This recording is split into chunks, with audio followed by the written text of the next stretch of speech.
Hello students, welcome to my channel. This is Abhilasha Tiwari और आज मैं आपके लिए एआई का सेकंड पार्ट का वीडियो, जो कि मैंने आपको कल एआई का फर्स्ट पार्ट वीडियो दिया था जिसमें यूनिट फर्स्ट में एआई प्रोजेक्ट साइकिल के बारे में बताया था। अब ये यूनिट फर्स्ट का ही सेकंड पार्ट है जिसमें एथिकल फ्रेमवर्क फॉर एआई, जो ये टॉपिक आपका रह गया था, उससे रिलेटेड चीजें इस वीडियो में बताऊंगी। ठीक है, इसमें हम पढ़ेंगे introduction to ethical framework for AI, types of ethical framework, application of ethical framework for AI, and principle of bioethics. चलिए लेट्स स्टार्ट द वीडियो। और अगर वीडियो अच्छी लगे तो सब्सक्राइब करिएगा, जिससे आगे भी आपको इसी तरीके की वीडियो मिल सके। ठीक है, और लाइक भी करिएगा। आप ज्यादा से ज्यादा लोग अगर सब्सक्राइब करेंगे तो मुझे भी लगेगा कि हाँ, वीडियो आप पसंद कर रहे हैं, जिससे मैं आगे आपके कोर्स को कंप्लीट कराऊंगी और इससे रिलेटेड जो भी एमसीक्यू है, ठीक है, वो एमसीक्यू को भी सॉल्व कराऊंगी और जो इम्पोर्टेंट एमसीक्यू क्वेश्चंस हैं वो भी सॉल्व करवाऊंगी। फर्स्ट है, what is understanding of ethics and framework, या what is ethics and what is framework. Ethics क्या होते हैं एंड फ्रेमवर्क क्या होते हैं, तो सबसे पहले एथिक्स देखते हैं। ठीक है, एथिक्स जब हम अपनी मोरल वैल्यूज, मतलब हम कुछ चीजों का क्वेश्चन, जैसे कि ये चीज सही है गलत, हमने कुछ रूल्स बना के रखे हैं कि ये रूल्स हमारे मोरल एथिक्स के खिलाफ जा रहे हैं, मतलब कि वो हमारे लिए सही है, रॉन्ग है, या गुड है, या बैड है। तो हम जो उसके मतलब कि जो आप अपने अंदर की आत्मा से जो सोचते हैं कि हाँ, ये हमको गलत, ये गलत है। अगर हमने कभी चोरी करी, ठीक, सामने वाले को भले ही पता नहीं चल पाई, लेकिन हमको तो पता है ना कि हाँ, मैंने चोरी करी है। ठीक है, तो वो हमारे एथिक्स हैं जो हमें बता रहे हैं कि नहीं, मैंने गलत किया है, ये गलत है, ये काम नहीं करना चाहिए। तो ये आपका क्या है, एथिक्स है। तो ethics is the branch of philosophy that deals with questions of right and wrong, good and bad. It provides principles that guide our behavior and help us make moral decision in complex situation।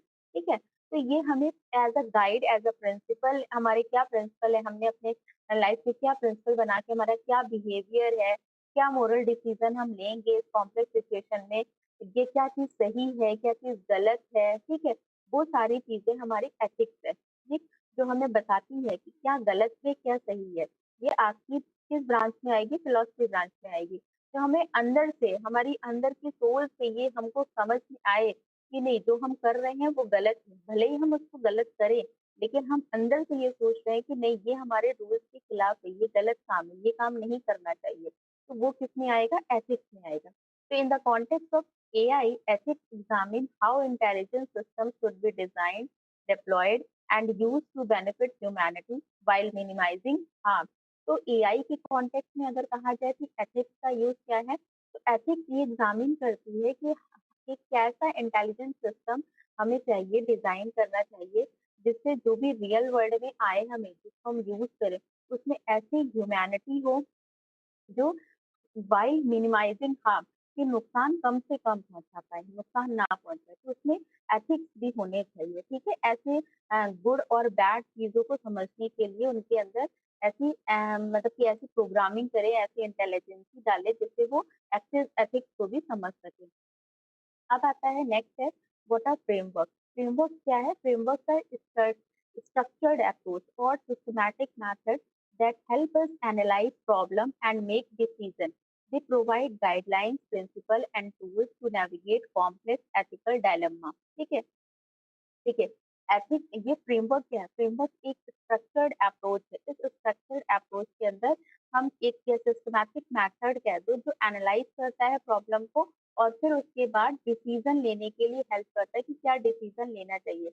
उसको एक guideline provide करता है, एक principal, एक tool, मतलब एक navigation की तरीके से एक नेविगेट करता है कि आपको इस डायलेमा, जो कॉम्प्लेक्स एथिकल डायलेमा आया है, उसमें किस तरीके से आपको क्या स्टेप, किस समय क्या स्टेप ले, जिससे हमारी ये प्रॉब्लम को, हम मोरल वैल्यूज को भी नुकसान ना पहुंचे और हमारे ये काम सही से हो जाए। Ethical framework serve as road map, helping developer and user of AI make responsible choice that align with human values। ठीक है, तो ह्यूमन वैल्यूज जो हमारी मतलब सही चीज है, उसको लेकर एक स्ट्रक्चर्ड अप्रोच, एक सिस्टमैटिक मेथड एनालाइज क्रिएट किया गया है। प्रॉब्लम को एनालाइज करो और फिर उसके हिसाब से डिसीजन लो, और वो डिसीजन जो एक कॉम्प्लेक्स एथिकल डायलेमा है, उसमें वो हम बेटर डिसीजन को ले सके। तो उसके लिए एक क्या है, एक फ्रेमवर्क है। What are the framework?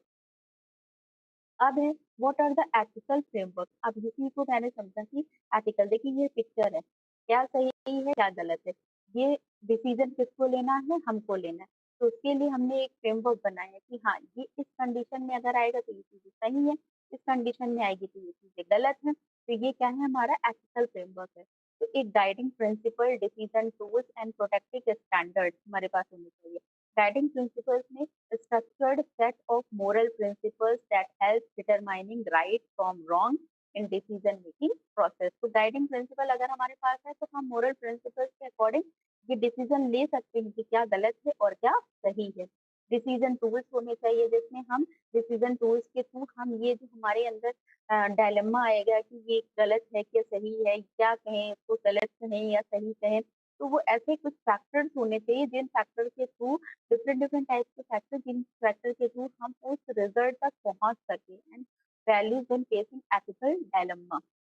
Okay, फिर है protective standard guideline that ensure action like align with social values protecting individual and communities from harm. ठीक है, तो हमको एक प्रोटेक्टिव स्टैंडर्ड बनाना है जिससे हम पीपल को, किसी भी को पर्सन को कोई भी किसी तरीके का कोई नुकसान ना हो। ठीक है, हमारी प्रोटेक्ट जो सोशल वैल्यूज हो उनको नुकसान ना हो, हमको इंडिविजुअल पर्सन को किसी को नुकसान ना हो। तो ऐसी आपको फ्रेमवर्क तैयार करना है। The ethical framework helps us navigate the gray areas of morality, especially in rapidly evolving fields like artificial intelligence, where traditional rules may not provide clear answers. Okay. Next है आपका, why do we need ethical framework for AI. अब ethical framework की जरूरत क्यों पड़ी हमें AI में, ठीक है, किस लिए पड़ी? तो देखिए, सबसे पहले है unprecedented power. AI system can make decisions affecting millions of lives, है ना? From healthcare diagnosis to loan approval, requiring clear ethical guidelines। अब इस समय कहा जाए तो हर चीज हम AI पे ही डिपेंडेंट है, AI से ही डिसीजन ले रहा है, AI से हमारा सब कुछ चला रहे हैं, मिलियंस ऑफ पीपल को AI ही चला रहा है। चाहे वो हेल्थ केयर से रिलेटेड डायग्नोसिस करवाना हो, लोन अप्रूवल कराना हो, या फिर हमें किसी भी तरीके का गाइडलाइन लेना हो, तो हम एआई पे डिपेंडेंट हो रहे हैं। तो इसलिए अगर एआई हमें सही डिसीजन नहीं देगा तो क्या गलत चीज है, जिससे हमको मतलब अगर डिसीजन सही मिला तो हम अपनी चीजों को सही कर सकेंगे, और एआई ने अगर गलत डिसीजन दिया तो हमारा नुकसान भी होगा। इसलिए एथिकल फ्रेमवर्क बनी होनी चाहिए।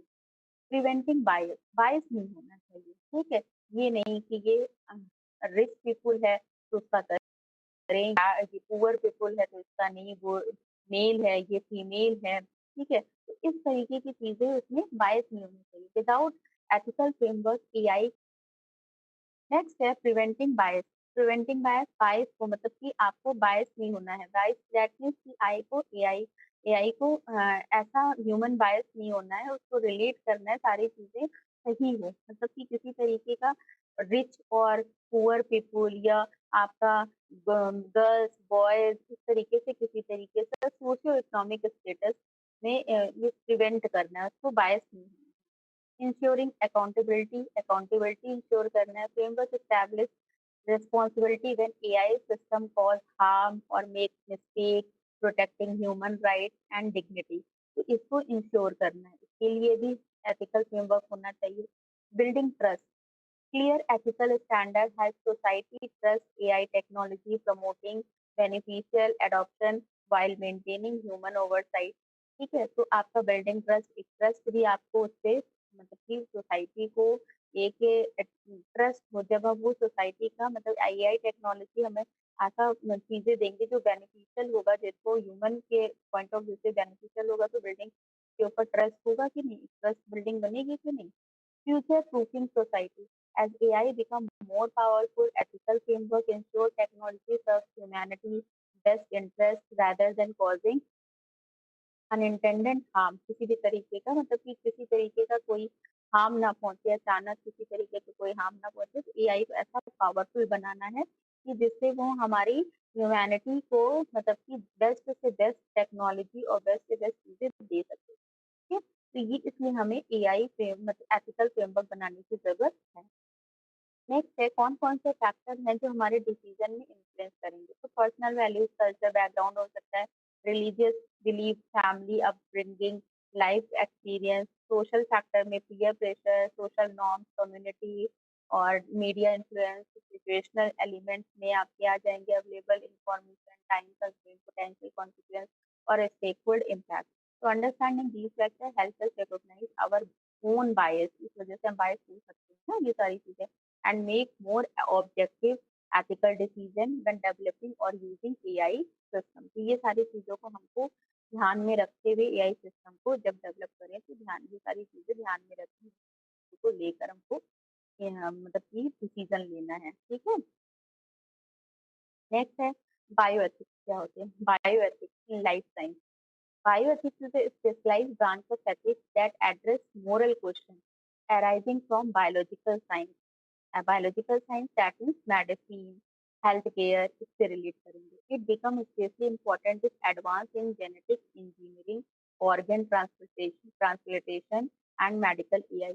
तो bioethics हमारे bio, ठीक है, इससे रिलेट कर रहा है, लिविंग बिंग से, लिविंग थिंग से रिलेट कर रहे हैं। तो इससे आपको मतलब कि आपको बायोलॉजिकल साइंस से रिलेटेड एथिक्स होना बहुत जरूरी है। तो हमारे इस पर बहुत ध्यान देना है कि मेडिसिन, हेल्थ केयर, स्पेशली आपकी जितनी भी चीजें जेनेटिक इंजीनियरिंग की हो या फिर ऑर्गन ट्रांसप्लांटेशन हो, तो इन सब का हमको बहुत मतलब मेडिकल एआई में इनका बहुत इम्पोर्टेंस है, ठीक है। अगर हमारे पास बायो एथिक्स नहीं होगी तो हम सही डिसीजन सही तरीके से अपने नहीं चला पाएंगे। जिन डॉक्टर के अंदर बायो एथिक्स नहीं होती है वो डॉक्टर पैसे के लिए कुछ भी कर सकते हैं। तो एआई को हमको ऐसा नहीं बनाना है, एआई हमारा बायस नहीं होना चाहिए, एआई के अंदर बायो एथिक्स होना चाहिए, ठीक है। So what is bioethics? Bioethics, the study of ethical issues emerging from advance in biology and medicine, balancing scientific progress with human values and dignity। Why it matter for AI? As AI increasingly makes medical decision, आजकल medical decision ज्यादातर AI ही ले रहा है, AI ही diagnose कर देता है। AI के through आपको एआई आप पिक्चर दीजिए, एआई बता देगा आपको कौन सी डिसीज है, उसका क्या ट्रीटमेंट लेना है। तो डॉक्टर भी आजकल एआई पे डिपेंडेंट हो गए, जितनी भी मशीन बन रही है वो एआई डिपेंडेंट, एआई से है। तो फिर डायग्नोसिस प्रोसेस जो हो रहा है एआई के थ्रू ही हो रहा है। तो डायग्नोसिस, डिसीज, रिकमेंडेड ट्रीटमेंट, और इसके साथ साथ एआई हमें ट्रीटमेंट भी बता देती है कि ये डिसीज है, इसके लिए आप ये ट्रीटमेंट लीजिए। तो analysing genetic data, bioethical principle ensure these system respect human life and wellbeing. तो इसलिए क्या है कि हमको एआई बायोएथिक्स होगी तभी आप एआई के ऊपर विश्वास कर सकेंगे, एआई हमको सही डिसीजन देगी, सही चीजें बताएगी, ठीक है। तो why it matter for AI, क्योंकि एआई मेडिकल डिसीजन में बहुत तेजी से आगे बढ़ रही है, हर चीज से रिलेटेड डायग्नोज भी कर रहे हैं, उससे रिलेटेड ट्रीटमेंट भी ले रहे हैं, सारी चीजें हमारी कर रही है। नेक्स्ट है टाइप ऑफ एथिकल फ्रेमवर्क। कितने तरीके के एथिकल फ्रेमवर्क हैं। तो ethical framework for AI two type, sector based है और वैल्यू बेस्ड है। सेक्टर बेस्ड में आपका आया bioethics for application in health care, और वैल्यू बेस्ड में आएगा right human life in valued over other, utility what offer more good than harm, virtue are my action consistent with my belief. तो इसको आगे देखते हैं। अब sector based framework, sector based देखते होंगे ये पिक्चर। ये सेक्टर बेस्ड आपका हेल्थ केयर में, फाइनेंस में, एजुकेशन में, ट्रांसपोर्टेशन में, सभी में क्या यूज हो रहा है, सेक्टर आपका एआई का यूज हो रहा है। तो these are the framework tailored to specific sector or industry in the context of AI। one common sector based framework is bioethics। तो अगर कॉमन फ्रेमवर्क जो है सेक्टर बेस्ड फ्रेमवर्क है तो बायोएथिक्स में यूज हो रहा है। is focused on ethical consideration in healthcare। It addresses issues such as patient privacy, data security, patient की privacy होनी चाहिए, data की security होनी चाहिए, ethical issue of AI in medical decision making होना चाहिए।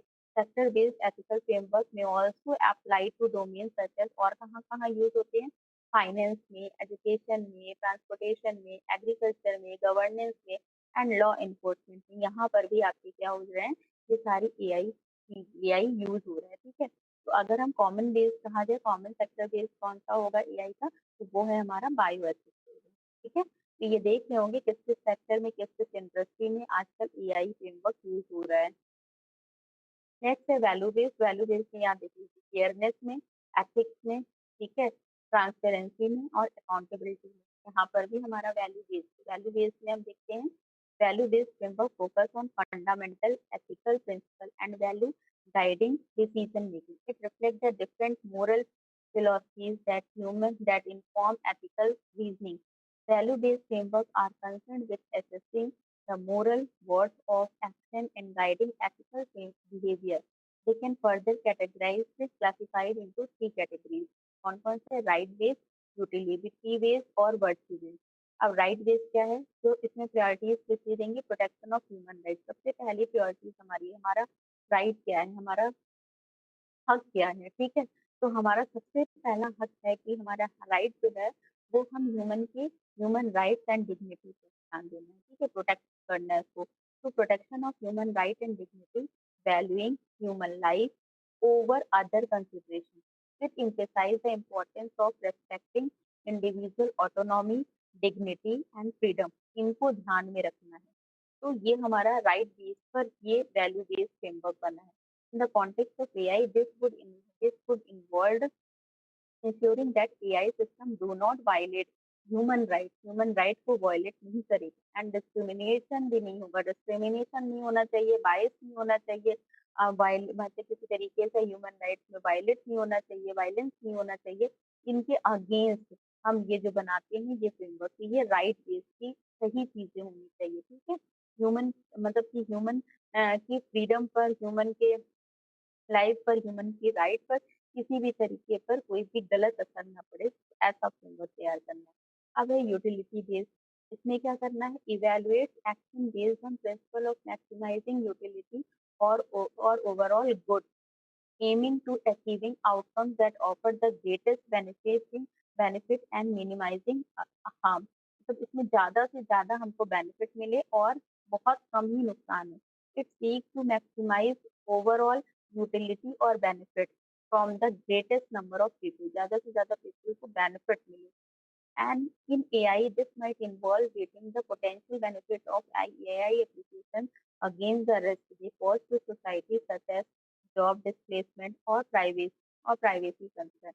तो आजकल जॉब डिस्प्लेसमेंट, तो हमको जॉब डिस्प्लेसमेंट नहीं करने हैं कि हाँ हम इसलिए एआई लिया कि एआई की वजह से लोगों की जॉब चली जाए और ये सारी चीजें, या फिर प्राइवेसी हमारी खराब हो जाए, प्राइवेसी से भी चीजें प्रोटेक्ट भी रहनी चाहिए। तो इन सब चीज़ों को ध्यान में हमको बेनिफिट चाहिए, किसी भी तरीके का नुकसान ना हो, ऐसा एआई आना चाहिए, ठीक है? तो यूटिलिटी बेस्ड होना चाहिए। फिर है virtue based. This framework focus on character and intention of the individual involved in decision making. It asks whether the action of individual और organisation align with virtual principles such as honesty है, compassion, integrity। In the context of AI, virtue ethics could involve considering whether developer, user, and regulator uphold ethical values throughout the AI life cycle। तो हमको AI life पूरी AI life cycle में अपने ethical values को ध्यान में रखना है। चीज़ों को हॉनेस्टी होनी चाहिए, इंटीग्रिटी होनी चाहिए, कंपेशन होना चाहिए, लेकिन किसी तरीके का नुकसान नहीं होना चाहिए। ये चीज़ों को ध्यान में रखकर हमको आगे एआई थिंकिंग को कंप्लीट करना है। ऐसा फ्रेमवर्क तैयार करना है, ऐसा वैल्यू बेस्ड फ्रेमवर्क तैयार करना है जिससे हम इसका फेयरनेस भी होना चाहिए, फेयर डिसीजन होना चाहिए, एथिक्स हो, ट्रांसपेरेंसी हो और अकाउंटेबिलिटी हो। ऐसा फ्रेमवर्क तैयार करो जिसमें ये सारी चीजें हमारी मिले, ये सारी वैल्यू हम अचीव करें। तो उस फ्रेमवर्क को कहेंगे वैल्यू बेस्ड फ्रेमवर्क, जिसमें हमको फेयर डिसीजन मिले, फेयरनेस हो डिसीजन में, एथिक्स भी हो, हमारे हमको नुकसान ना पहुंचे, हमें ऐसी गुड चीजें हो, बैड ना हो, ठीक है, जो हमारे मॉरल के खिलाफ जा रही, ऐसी चीजें ना हो। ट्रांसपेरेंसी हो, चीजें सही हो, एकदम क्लियर हो, ठीक है, पूरी ट्रांसपेरेंसी के साथ हमारा डिसीजन है। फिर अकाउंटेबिलिटी, अकाउंटेबिलिटी होनी चाहिए, ये चीजें होनी चाहिए, ठीक है? तो ये हमारा वैल्यू बेस्ड फ्रेमवर्क है। अब है बायोएथिक्स। बायोएथिक्स आपने भी देखा था, मैंने बताया था उसी से। तो bioethics is an ethical framework used in healthcare and life science. It deals with ethical issues related to health, medicine, and biological science, ensuring that AI application in healthcare adhere to ethical standard or consideration। अब ये देखिए, ये principle of ethics है, bioethics. यहाँ पे क्या है? Respect for autonomy, ठीक है, सबकी सही मतलब रिस्पेक्ट होनी चाहिए। डू नॉट हार्म, किसी को नुकसान ना पहुंचे, ठीक है, डू नॉट हार्म, किसी को नुकसान ना पहुंचे। Ensure maximum benefit at all, सभी को मैक्सिमम बेनिफिट मिले, ठीक है। और इसके साथ साथ गिव जस्टिस, हमको जस्टिस भी चाहिए, ठीक है, सही चीजें होनी चाहिए। बायोएथिक्स में इन तीनों चारों चीजों का अगर हम ध्यान रखेंगे तो हमारा एक बायोएथिकल फ्रेमवर्क बनकर तैयार होगा, तो हमारे हेल्थ केयर और लाइफ साइंस में बहुत ज्यादा यूज होगा, जिससे हमको बहुत बेनिफिट होगा। ऐसा बायोएथिक्स फ्रेमवर्क तैयार करो। अब नॉन नेक्स्ट है आपका नॉन मैलिफिसेंस, मैलिफिसेंस और बेनिफिसेंस। नॉन मैलिफिसेंस मतलब इसमें नॉन वर्ड जुड़ गया है, तो मतलब ये निगेटिविटी को आ रहा है, मतलब कि इसकी ये जो इसका वर्ड है, इसका मैलिफिसेंस मतलब मैल दैट मीन्स कि यहाँ पर कहीं हार्मफुल चीजों की बात हो रही है, लेकिन नॉन आगे लगा है, तो that means refer to the ethical principle of avoiding, यहाँ पर अवॉइडिंग कर रहा है कॉजिंग हार्म और निगेटिव कॉन्सिक्वेंस, जिससे कोई भी नेगेटिव कॉन्सिक्वेंस, कोई भी नेगेटिव रिजल्ट नहीं मिलेगा। It emphasizes the obligation to minimize harm as much as possible and prioritize action that prevent harm to individual communities or the environment। यहाँ पर किसी भी तरीके का कोई नुकसान नहीं होगा, यहाँ पर हार्म को अवॉइड किया जा रहा है, मैक्सिमम आपको बेनिफिट ये दिया जा रहा है, और किसी भी तरीके का नुकसान नहीं, मिनिमम हार्म पे आएंगे यहाँ पर। Possible as much as possible क्या है कि लोगों को सही चीजें मिले, सही एनवायरमेंट मिले, सही कम्युनिटी, ये चीजें प्रिवेंट किया जा रहा है, हार्म से, नुकसान से प्रिवेंट किया जा रहा है। मैलिफिसेंस में क्या है, refer to the concept of intentionally causing harm और रॉन्ग डूइंग। इसमें इंटेंशनली चीजों को गलत किया जा रहा है, गलत की गलत को, ठीक है, तो यहाँ पर इंटेंशनली चीजों को गलत किया जा रहा है। फिर बेनिफिशियंस में क्या है, refer to the ethical principle of promoting and maximising the wellbeing, यहाँ पे ज्यादा से ज्यादा लोगों को मैक्सिमम वेलबींग हो, welfare of individual and society. It emphasizes the taking action that produce positive outcomes and contribute to the overall good, ensuring that greatest benefit is achieved for all stakeholders involved। देखिए तीन तरीके के non मैलिफिसेंस, मैलिफिसेंस और beneficence. Non मैलिफिसेंस इसमें avoid किया जा रहा है, यहाँ पर निगेटिव कॉन्सिक्वेंस को अवॉइड किया जा रहा है, ज्यादा से ज्यादा चीजों को, मैक्सिमम चीजों को आपको गुड दी जाएगी, ठीक है, और कम से कम चीजों को, मतलब कि कोशिश करी जा रही है कि हम लोग प्रियोरिटी किसको दे, प्रियोरिटी हम कम्युनिटी और एनवायरनमेंट को दे, जिससे उनको ज्यादा से ज्यादा गुड चीजें मिले, ठीक है। और मैलिफिसेंस में जानबूझ के गलत काम किया जा रहा है, गलत चीजें हैं। और बेनिफिशियंस में क्या होगा, इसमें एथिकल प्रिंसिपल को प्रमोट किया जा रहा है, मैक्सिमाइज वेलबींग और वेलफेयर को प्रमोट किया जा रहा है, सोसाइटी को, और एम्फेसाइज किया जा रहा है कि पॉजिटिव आउटकम्स आए और ओवरऑल गुड कंट्रीब्यूशन हो, और हमारे जितने भी स्टेक होल्डर हैं, जितने भी इन्वॉल्व हैं, सबको ज्यादा से ज्यादा बेनिफिट मिले। अब ये क्यों लिया जाता है कि take away ethic guides progress. Ethical framework ensure AI development serves humanity best interest while respecting fundamental human values and rights। ठीक है, तो एथिक गाइड्स प्रोग्रेस होनी चाहिए, एथिकल चीजें हमको एआई को जो भी बनाए एआई प्रोजेक्ट, तो सबसे पहले हमको सारे एथिक्स को ध्यान में रखेंगे, क्योंकि ऐसा फ्रेमवर्क तैयार करना है जिससे हमारा डेवलपमेंट भी हो और हमें नुकसान भी नहीं पहुंचे। Multiple perspectives, different ethical framework, जैसे आपका वर्चू एथिक्स है, राइट बेस्ड जो भी हमने बताया, उससे रिलेटेड चीजों को दिया जाए। बायो एथिक्स इन एक्शन में बायो मतलब कि आपका हेल्थ केयर और लाइफ साइंस से रिलेटेड है। तो एज अ फ्यूचर हम एआई यूजर और डेवलपर्स की बात करें, तो understanding these ethical framework empower you to create and use technology responsibly ensure AI remain a force for good in society. तो हमें ऐसा फ्रेमवर्क तैयार करना है जिससे हमारा गुड इन सोसाइटी है, ठीक है। तो हमें AI remains a force, AI हमेशा ऐसी चीजें की हमेशा लोगों के लिए, कंट्री के लिए गुड हो, ठीक है, बैड नहीं, जिससे किसी को कोई नुकसान ना पहुंचे। तो ऐसी चीजों टेक्नोलॉजी तैयार करो, लेकिन ऐसी टेक्नोलॉजी तैयार करो जिससे सबको क्या हो, प्रॉफिट हो, नुकसान ना हो, ठीक है। तो ये हमने देखा कि क्या एथिकल फ्रेमवर्क है, उसमें क्या क्या चीजें जरूरत है, क्या-क्या चीज़ें ध्यान में रखते हुए हमको ऐसा फ्रेमवर्क तैयार करना है, ऐसी चीज़ों को ध्यान में रखना है। एआई प्रोजेक्ट बनाते टाइम एआई की चीज़ों को मतलब अगर आप क्रिएट कर रहे हो, तो इन फ्रेमवर्क को ध्यान में रखकर ही आगे की चीज़ें क्लियर है? तो ये टॉपिक हमारा यहाँ पर होता है। नेक्स्ट हम आगे की वीडियो में नेक्स्ट टॉपिक ठीक है? अगर वीडियो अच्छा लगा हो, लाइक करिएगा, सब्सक्राइब करिएगा, जिससे हम मोटिवेट हों और आगे आपके लिए और भी अच्छी वीडियो ला सकें। तो थैंक यू।